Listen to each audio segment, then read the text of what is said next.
देखिए गर्ल्स, मैंने आपको कन्वर्जेंस बताई थी कि एब्सोल्यूट कन्वर्जेंस के बारे में बताया था कि you people will have to check the convergence.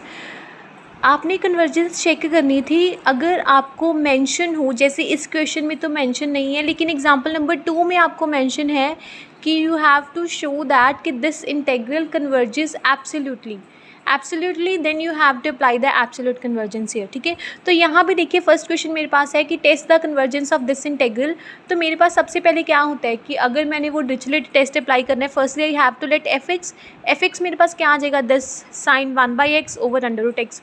तो मेरे पास कंडीशन उसकी क्या होती है कि f जो होना चाहिए, ये मेरे पास देखिए ये लिमिट्स जो हैं वो फाइनाइट है, यानी कि f मेरे पास क्या होना चाहिए, बाउंडेड होना चाहिए, यानी कि ये पूरी वैल्यू किसी नंबर से या किसी इंटीजर से छोटी होनी चाहिए। तो अगर ये किसी इंटीजर से छोटी मुझे शो करनी पड़ेगी, तो देखिए यहाँ पे अगर मैं एफ एक्स, मेरे पास यही था sine 1/x over under root X, absolute convergence के अकॉर्डिंग क्या था मेरे पास कि मॉड एफ ऑफ एक्स जो होना चाहिए वो क्या होना चाहिए, कन्वर्जेंट, जो मैंने आपको आज बताया था। देखिए यहाँ पे अगर मैं देखूँ, मैंने आपको एब्सोल्यूट कन्वर्जेंस में क्या बताया था कि mod A to B mod F of X D X क्या होना चाहिए, कन्वर्जेंट। और ये चीज़ तो तभी कन्वर्जेंट होगी अगर आपके पास ये क्या होगी, बाउंडेड, जो कि मैंने आपको पीछे बताया था इम्प्रॉपर के केस में क्या होता है कि आपके पास वो बाउंडेड होना चाहिए और मोनोटोनिक होना चाहिए।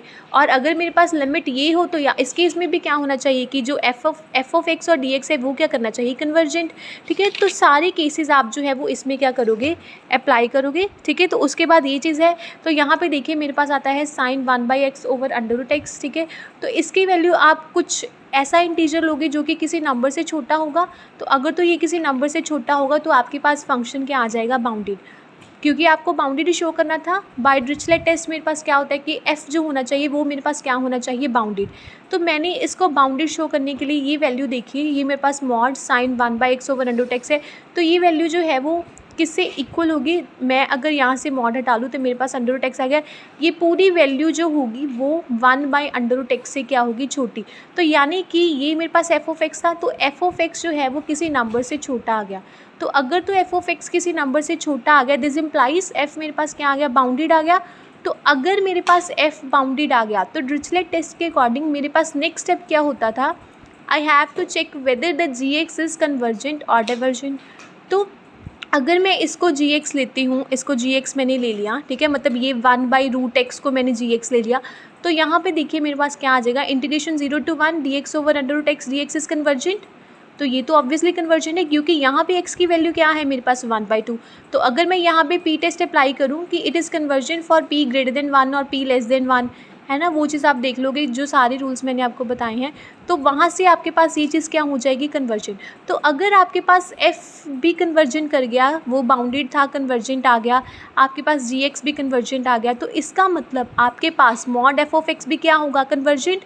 तो अगर ये चीज़ कन्वर्जेंट होगी, यही आपको शो करना था एब्सोल्यूट कन्वर्जन के अकॉर्डिंग, कि अगर ये चीज़ कन्वर्जेंट है यानी कि integration running from 0 to 1 mod of f of X D x, अगर ये चीज़ कन्वर्जेंट है देन ये आपके पास क्या हो गया, absolutely convergent. Similarly example number 2 आपको शो करना है कि it is convergence absolutely for p less than 1। तो firstly you have to let function f of x is equals to sine 1/x divided by xp for p greater than 0। In the next step you have to take the mod, आप mod लोगे यहाँ पे, क्योंकि absolute convergence के according आपको function का mod लेना होता है। तो यहाँ पे क्या आ गया आपके पास, mod of f of x which is equals to sine 1/x, नीचे आ गया आपके पास x/p, this whole value is less than 1/xp।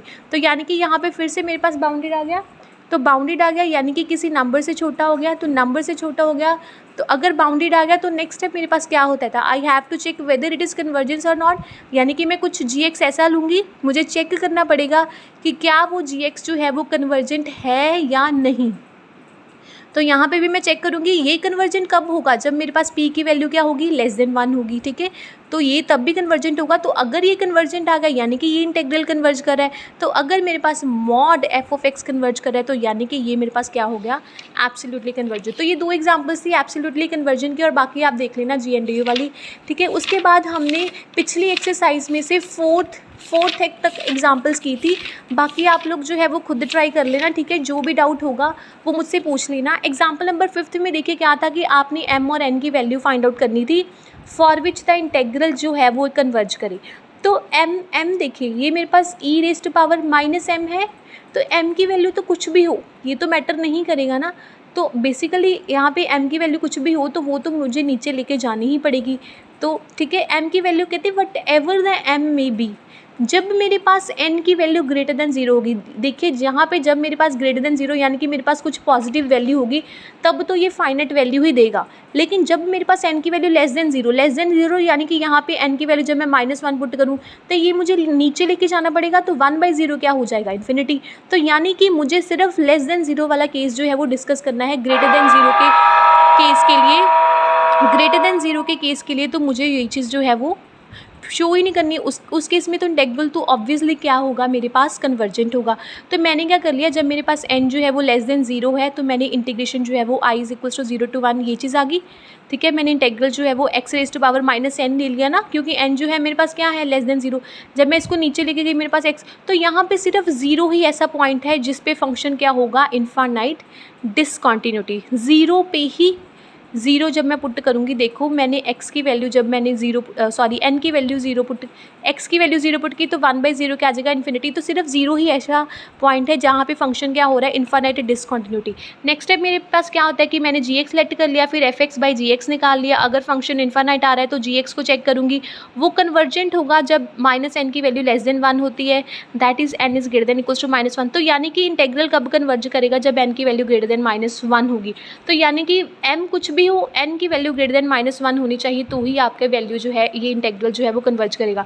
Similarly example number 6 देखिए, you have to show 0 to 1 log 1/xm dx क्या होना चाहिए, आपको कन्वर्जेंट होना चाहिए।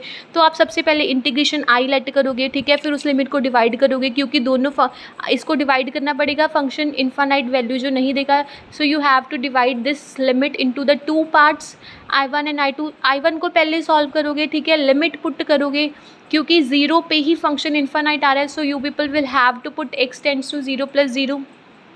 तो ये वैल्यू जो है 1 तब होगी जब आपके पास देखिए समथिंग रेज़ टू पावर 0 = 1। तो जब यहाँ पे लेस देन 0 होगी, जब आपके पास लेस देन 0 होगी m की वैल्यू, मतलब कुछ नेगेटिव होगी तो यानी इसको नीचे लेके जाओगे तो यानी कि वो आपके पास क्या हो जाएगी, 0। तो इसका मतलब I1 क्या हो गया, I1 इज़ प्रॉपर, वो प्रॉपर होगा जब आपके पास m की वैल्यू क्या होगी, लेस देन 0। और I2 क्या होगा, I2 भी निकाल लोगे आप, I2 क्या होगा, कन्वर्जेंट होगा जब m की वैल्यू लेस देन 0 होगी। तो 0 सिर्फ एक ऐसा पॉइंट होगा जो कि आपको इनफाइनाइट डिसकंटिन्यूटी देगा। तो अगर आप gx की वैल्यू 1/xp लेट कर लो, मतलब ये लॉग वाला क्वेश्चन है, आपको जो मैंने मेथड बताया था आप वैसे करके देख लो चाहे, ठीक है। तो देख लेना, ये सारा क्राइटेरिया वही है। कोई भी डाउट होगा तो आप मुझसे पूछ सकते हो साइड बाय साइड, ठीक है। ये डाउट्स तो चलते रहेंगे, आगे मैंने नेक्स्ट चैप्टर जो है वो शुरू करवा देना है।